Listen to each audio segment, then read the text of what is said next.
नमस्कार दोस्तों, आज मैं आपको अमरनाथ की कथा और इसका इतिहास बताने जा रहा हूँ। कहते हैं कि इस अमरनाथ के मंदिर में भगवान शिव ने माता पार्वती को अमृत प्रदान करने वाली कथा सुनाई थी, जिसको सुनने के बाद सभी प्रकार के जीव अमर हो जाते थे। तब माता पार्वती को यह कथा सुनाने के लिए भगवान शिव ने अपने एक रुद्र का त्याग किया था, जिस कारण उस गुफा में आग लग गई थी और सभी प्रकार के जीव समाप्त हो गए थे, जिसके कारण कोई भी जीव उस कथा को ना सुन पाए।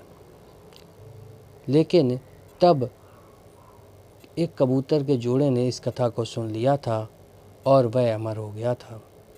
अमरनाथ की इस पवित्र गुफा में भगवान शंकर के द्वारा मोक्ष का मार्ग दिखाने वाली तत्व ज्ञान की अमरनाथ और अमर कथा सुनाने के कारण इसका नाम अमरनाथ पड़ा। यह कथा माता पार्वती और भगवान शंकर के मध्य हुए संवाद से संबंधित है। जिस तरह कृष्ण और अर्जुन के बीच संवाद हुआ था, उसे गीता के रूप में हम देख सकते हैं। और भगवान शिव और पार्वती के बीच जो संवाद हुआ, वह अमरता प्रदान करने वाला था और उसे गुप्त कर दिया गया। वह ही अमर कथा और अमरनाथ से संबंध रखता है। कहते हैं कि सती का दूसरा जन्म माता पार्वती के रूप में हुआ था। वह हिमालय राज्य की पुत्री के रूप में जन्म लेकर भगवान शिव को वरण किया था, लेकिन वह दूसरे जन्म में दुर्गा बनी थी। एक बार माता पार्वती ने भगवान शिव से पूछा, भगवान, मुझे बड़ा आश्चर्य होता है कि आपके गले में मुंडों की माला पड़ी हुई है। ये क्यों और ये किसके मुंड है? तब भगवान शिव ने उन्हें बताया, पार्वती, जितनी बार तुम्हारा जन्म हुआ है, यह उतने ही मुंड मैं धारण करता हूँ।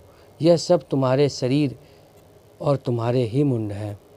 पार्वती ने यह पूछा, भगवान, मेरा शरीर नश्वर है, मुझे मृत्यु को प्राप्त होना है, परंतु आप अमर हैं, ऐसा क्यों? मुझे कारण बताने का कष्ट करें, मैं भी अमर होना चाहूँगी।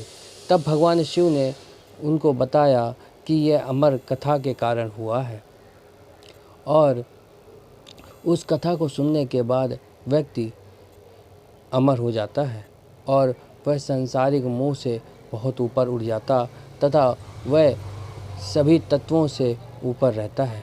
इस कथा के विषय में सुनने के बाद माता पार्वती के मन में इस कथा के विषय में उत्सुकता जागृत होती है और वह भगवान शिव से प्रार्थना करती हैं कि कृपया मुझे इस कथा के विषय में बताएं और यह कथा सुनाएं।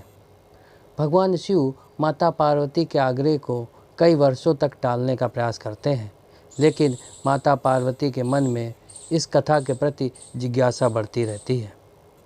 तब भगवान शिव निर्णय करते हैं कि मैं आपको यह कथा किसी ऐसे स्थान पर सुनाऊंगा जहां सभी तत्वों में कोई तत्व भी विराजमान ना हो।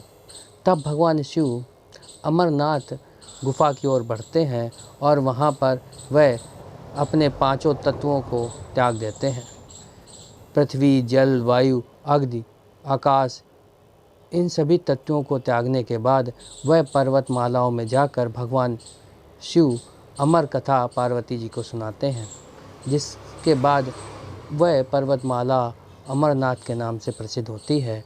और एक कबूतर के जोड़े ने इस कथा को सुन लिया था, जिस कारण वह भी अमर हो गया था। तो दोस्तों, आज आपने अमरनाथ के कथा के विषय में सुना।